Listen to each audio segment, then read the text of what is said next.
Welcome to your friendly neighborhood historian, where we discuss just enough history to inform, intrigue, and entertain. I'm Bill Petro. The history of mistletoe. Why is it the kissing plant? Mistletoe was prominent in the traditions of the Druids and the lore of Northern Europe, as I've mentioned previously in my podcast on Christmas traditions. The Druids used the mistletoe of their sacred oak as part of their ritual 5 days after the new moon following the winter solstice. In the Middle Ages, it was hung from ceilings or placed above stables and house doors with the belief that it would drive off evil spirits and ensure fertility. Mistletoe is a parasitic plant that grows on trees.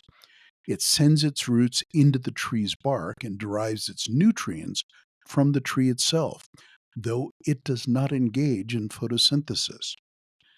The word can be traced back to the 2nd century Anglo-Saxon mistel for the word dung and tan for a twig, or mistletoe being the Old English version. This suggests the belief that mistletoe grew from birds, though we know now that it's the bird's droppings in trees or the seed's sticky nature that adheres to tree bark. Some would trace the tradition of kissing under the mistletoe back to the Roman Saturnalia. Indeed, the Greek goddess Artemis, patron of the city of Ephesus, wore a crown of mistletoe as an emblem of fertility and immortality. However, the most fully developed myth regarding mistletoe comes from the Norse mythology of the Vikings. The story goes as follows. Balder, the Norse god of light and the summer sun, saw his own death in a dream. His father was Odin and his mother Frigga. She was the goddess of beauty and love. We get the word Friday from Frigga.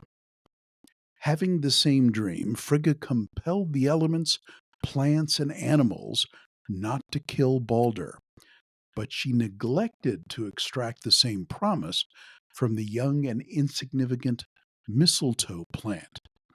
Loki, the god of mischief, had an idea. You may remember him as the brother of Thor in the Marvel comics and movies. In Norse mythology, he was the blood brother of Odin. Realizing that mistletoe grows on trees and has no roots in the ground, Loki fashioned a poison dart from mistletoe, and with the aid of Balder's blind brother, Hoder, shot the mistletoe dart to kill Balder. His death brought winter and Frigga's lamentation. So say the medieval Norse myths we learn from the 13th century Icelandic Poetic Veda and Prose Edda. Later traditions say that Frigga's tears over her son's death changed the red mistletoe berries white, and henceforth and forever, mistletoe would bring love rather than death into the world.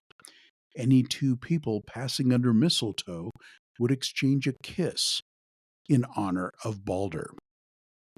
Later, Christian customs called it Herbe de la Croix, or Lignum Sancti Crucis, meaning wood of the sacred cross, because of the belief that it was used to supply the wood for Christ's cross.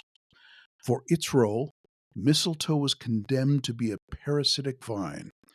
Further penance for the plant was that it bless everyone who walked beneath it. Thank you for listening. I'm Bill Petro, your friendly neighborhood historian. You can find more details on this topic and others on my website at billpetro.com.